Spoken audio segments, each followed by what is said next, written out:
Bienvenidos a Análisis PM, hoy con el profesor Carlos Pagni. ¿Cómo estás? Muy bien, Juan. ¿Cómo ¿Bien? estás? Bien. Muy bien.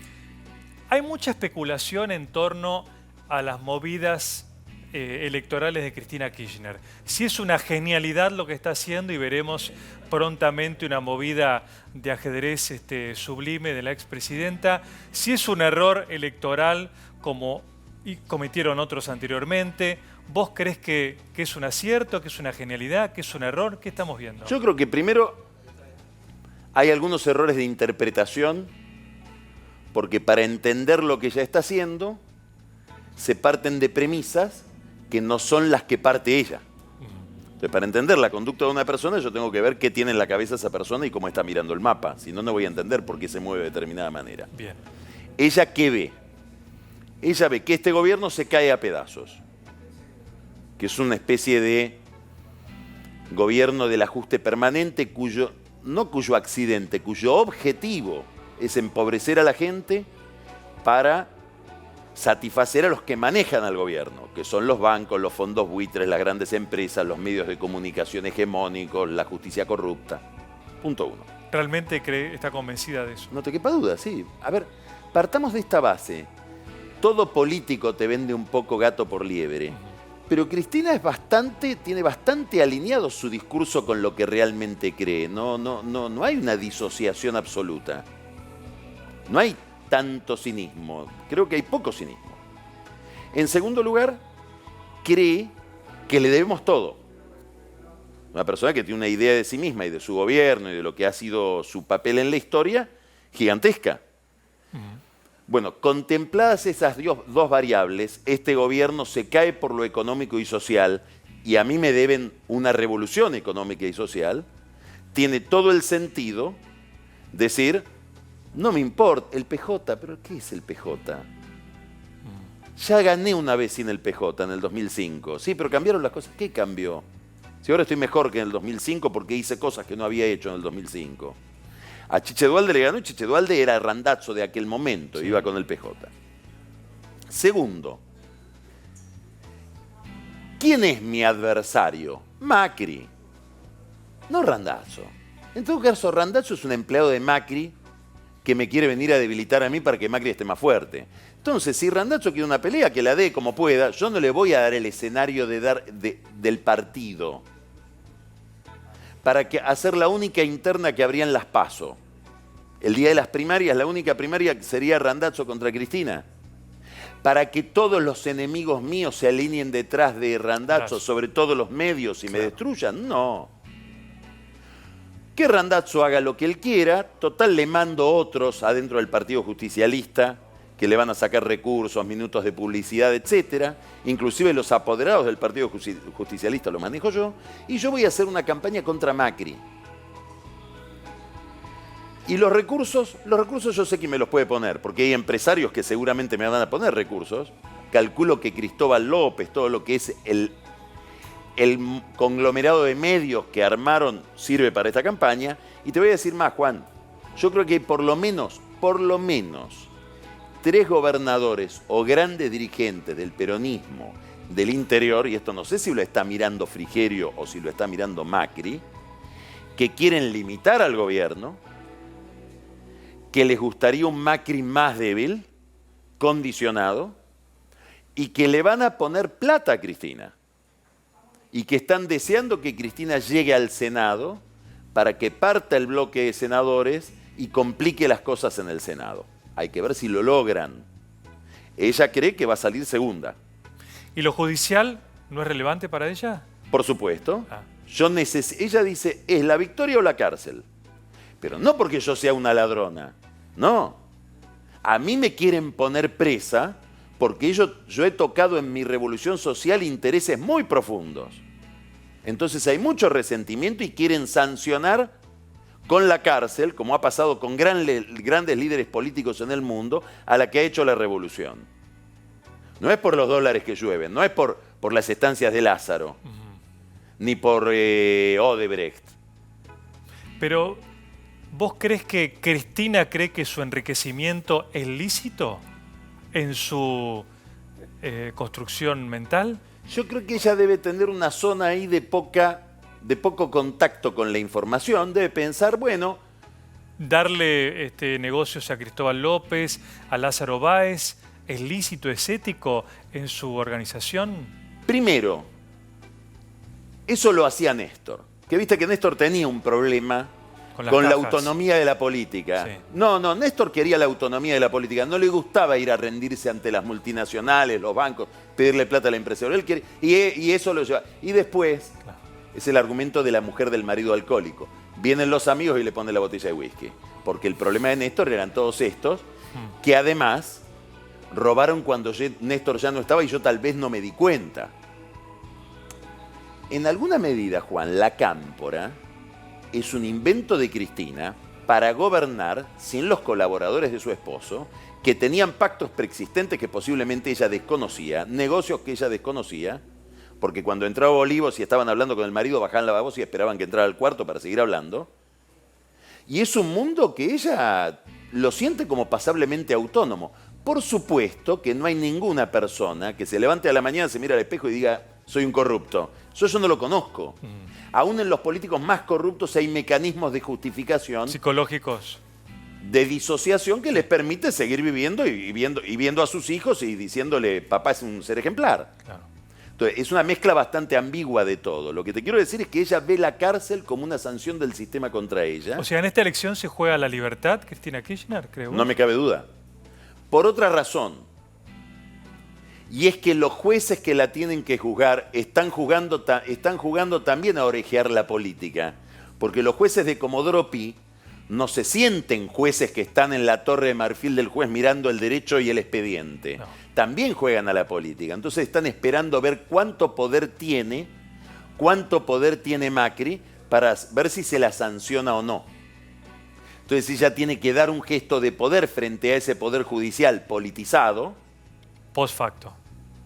para, claro, obtener fueros, y no creo que una vez obtenidos los fueros, el peronismo en el Congreso le quite los fueros a ningún legislador, aunque sea un opositor interno. Es decir, no me imagino ningún peronista diciendo, bueno, esta señora tiene que exponerse a la justicia federal porque ha cometido ilícitos. Claro.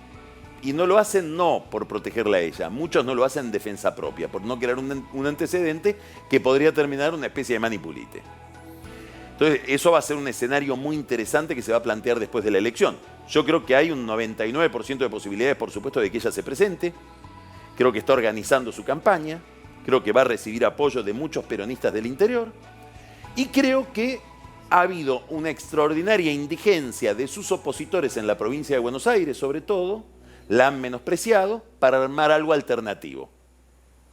Y corre con una ventaja extraordinaria.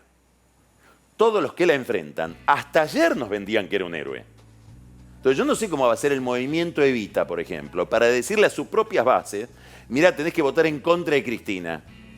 ¿Cómo van a hacer Randazzo, Abal Medina, Alberto Chino Fernández, para decir, no se equivocó, no era lo que decíamos hace 6 meses, 8 meses? Entonces esa es una ventaja enorme, porque el público al que ella se dirige tiene acoplada todavía en su cabeza la imagen de Randazzo y Cristina. Y de producir esos desacoplamientos lleva mucho tiempo. No es tan fácil que la gente diga, no, es como en el divorcio. Lleva. Vos te divorciás y te siguen llegando las invitaciones Claro. al señor José González y señora. Claro. Muchos meses después y a veces años después. Y esto pasa lo mismo con la política, las candidaturas y los alineamientos. Acá hay una cuestión, me parece, más de fondo, y tiene que ver con la división del peronismo, esta crisis del peronismo. Tenemos 3 peronismos hoy en la provincia de Buenos Aires. Los 3 con problemas de legitimación. De hecho, Massa cada vez parece menos peronista o intenta parecer menos peronista con el escudo de Stolbizer. Y tenemos una situación en la provincia de Buenos Aires calamitosa desde el punto de vista económico y social.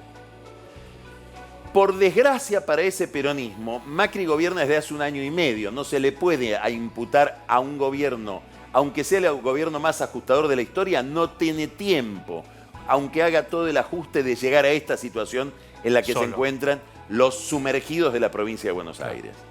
Entonces, el misterio que yo creo que hay que develar es El aparato bonaerense del peronismo perdió en el 2013 frente a Massa. Perdió en el 2015 frente a Vidal. Perdió lugares como Lanús, como 3 de febrero, como Quilmes. Entonces, ¿ante qué estamos? ¿Estamos ante un episodio interno o estamos ante una crisis del partido que gobernó? Acá tenemos Cafiero, Más de un cuarto de siglo.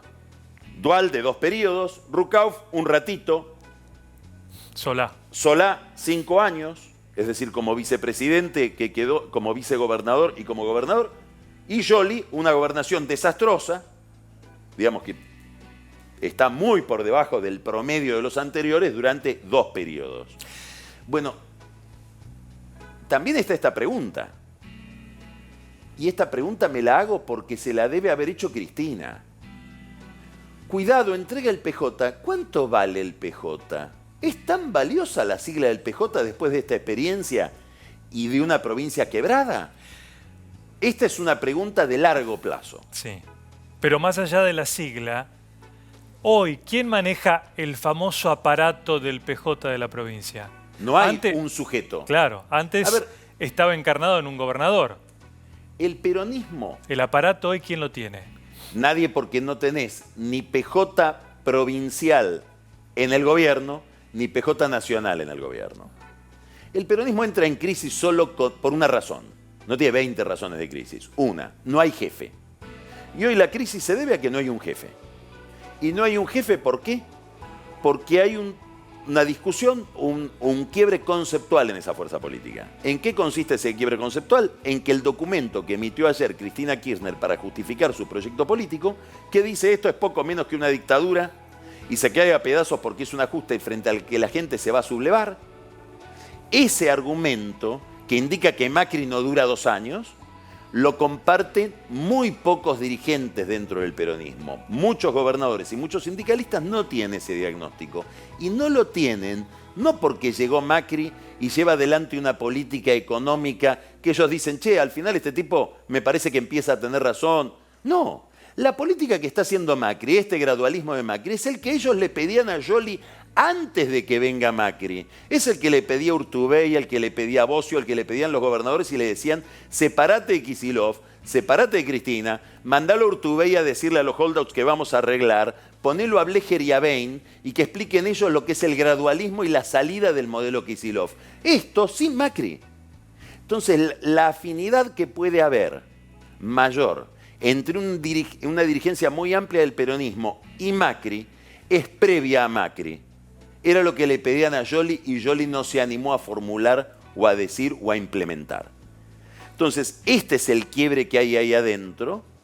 Es lo que hace que muchas derrotas en el interior del gobierno no sean dramáticas, porque no son derrotas conceptuales, y es lo que le da un enorme volumen a la pelea de la provincia de Buenos Aires, porque ahí sí se mantiene un conflicto ideológico. Igual a esta altura del siglo, a mí me sigue pareciendo bastante triste en parte, que se crea que los intendentes arrían a la gente a votar como ellos quieren. ¿Todavía esto pasa, Carlos? No, yo creo que lo que pasa con los intendentes es lo siguiente, que el intendente te pone... Primero, volvamos al argumento.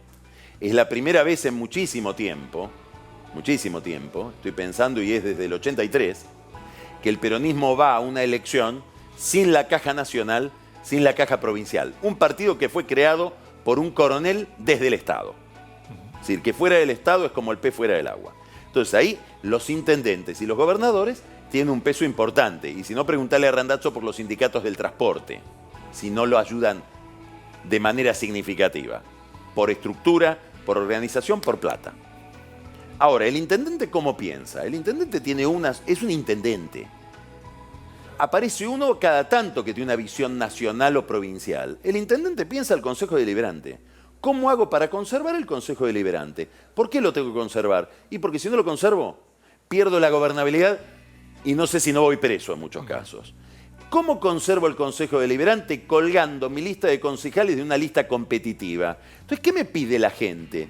Mido y me piden Cristina en muchos lugares. Me piden más Cristina que Randazzo. Entonces, gente como Insaurralde, que dio la vuelta al mundo ya, sí. Quería arreglar con Vidal, después, antes con Massa, Y ahora volvió a comer de la mano de Cristina. ¿Por qué? Porque en los lugares donde vota el peronismo, en Lomas de Zamora, le piden Cristina. Y él tiene que salvar el Consejo Deliberante para no tener problemas en Lomas de Zamora. Esta es la lógica de muchos intendentes. Por eso Cristina tiene 36 y Randazzo 3. Y quiero ver cuántos tiene de acá al 24 cuando hay que escribir la lista. Claro. Porque hay una presión enorme sobre Randazzo para decirle, mirá, flaco, fíjate si no podés arreglar de alguna manera, porque yo, en San Martín o en Harlingen, no sé si aguanto que me plante una lista y que venga Cristina a hacer campaña y quede perdiendo el Consejo Deliberante frente a una candidatura como la tuya que no adquirió volumen. Este es un problema central que puede dar novedades de acá al día que se escriben las listas. ¿Carlos Vidal demostró que se puede ganar sin la caja de la gobernación? Sí, Vidal demostró que se puede ganar sin la caja de la gobernación. Vidal demostró que podés ganar los pobres sin la caja, porque hay lugares donde es inexplicable que haya ganado Cambiemos, como Lanús, si no te vota una parte del sector más desprotegido. Y yo creo que este enfoque, y este es otro dato muy interesante de la elección que viene, va a poner en contradicción. Cristina quiere pelear con Macri, pero creo que Cambiemos le va a poner a Vidal adelante. ¿Querés decir que esto es una dictadura de derecha neoliberal? Háblalo con Vidal eso, a ver si da ese perfil. Y después tenemos una tercera mujer que va a ser clave en este juego, que es Stolbizer. A ver cuánto voto retiene Massa y Stolbizer, eso es un problema para Cristina también. ¿Hacemos un corte, Carlos? Como quieras. Ya volvemos en Análisis PM con Carlos Pañi. Seguimos en Análisis PM con Carlos Pañi. De repente se conoció la muerte de Aldo Ducler. Rápidamente la noticia bajó varias páginas. ¿Vos crees que el tema terminó ahí, con esa muerte que generó intrigas, o que eventualmente va a volver una investigación o sospecha por los 3.000 millones de dólares de YPF que supuestamente Ducler, sobre el cual iba a aportar datos? No, lo que tenemos es dos temas. Hoy hubo una audiencia muy importante en la Cámara de Apelaciones de New York, que consiste en lo siguiente. Se estatizó YPF con una ley y las empresas o las sociedades de los eskenazi que entraron a YPF por la presión de Néstor Kirchner de una manera insólita, es decir, pagando el 25% de la empresa con dividendos de la empresa, las sociedades de eskenazi que se presentaron en convocatoria en España, porque eran españolas, reclaman que la estatización, la apropiación por parte del Estado del 51% de YPF violó un artículo del Estatuto de YPF, que es un artículo que decía, si vos te vas a quedar con un monto de acciones, estás obligado a hacer una oferta por todo. Como eso nos perjudicó, queremos reclamar, le vendieron este reclamo a un fondo buitre, que se llama Burford. Queremos reclamar algo que se supone son unos 3.000 millones de dólares para que el Estado argentino y YPF nos paguen. Es decir, no solamente entramos gratis sin poner plata, sino que ahora nos queremos quedar con 3.000 millones de dólares, que se los va a quedar ese fondo seguramente, pero de los cuales la familia eskenazi estaría asociada o sus sociedades en un 30%. Es decir, en 1.000 millones de dólares. El Estado argentino se comportó de muy mala manera en este caso. La procuradora anterior del Tesoro, que es la abogada del Estado, Abona, trató tan mal a los abogados de la otra parte que la jueza de primera instancia, que se llama Loreta Presca, dijo, bueno, tiene razón el fondo Burford y detrás los eskenazi. Ahora vamos hoy a una segunda instancia que se produjo hoy en New York, la audiencia. 3 jueces, 3 camaristas, uno se llama Chin, es un descendiente de, no un descendiente, nació en Hong Kong, pero se educó en Estados Unidos, puesto como juez por Obama. Otro juez que se llama Calabresi, puesto como juez por Clinton, y un juez más anciano, Winter, puesto por Reagan. Estas 3 personas hoy escucharon los argumentos del fondo Burford y los argumentos de YPF y del Estado argentino. El Estado argentino cambió de estudio jurídico, teníamos un estudio jurídico bastante flojo, imagínate que era un estudio jurídico de Miami para litigar en New York. YPF fue con su propio estudio jurídico, tenés muy poco tiempo para argumentar y el centro del argumento fue, primero acá ha habido un cambio de gobierno, hay otro espíritu respecto de la juridicidad, pero el argumento central es, miren, nosotros no estamos defendiéndonos en una operación comercial. Acá hubo una estatización, un acto del Estado. Por lo tanto, hay una inmunidad soberana que nos debe ser reconocida. Los jueces reconocieron que algo de esto puede haber. Con lo cual se abre una perspectiva ahora de que el fallo adverso en primera instancia se revise, eventualmente los jueces lo pueden dar vuelta y si no iremos a la Corte a litigar. Por apelación. Como Estado y YPF. Curiosidades de esto. Es raro que en la estatización de YPF no haya quedado claro, por culpa de Zanini, que era el secretario legal y técnico, que ignorábamos el estatuto. Y es más raro porque nos puede quedar la sensación de que quisieron facilitar este reclamo de los Eskenazi por la enorme relación que hay familiar entre los Kirchner y los Eskenazi. Ducler decían que la plata era de los Kirchner, o eran fondos de Santa Cruz puestos por los Kirchner del banco Credit Suisse.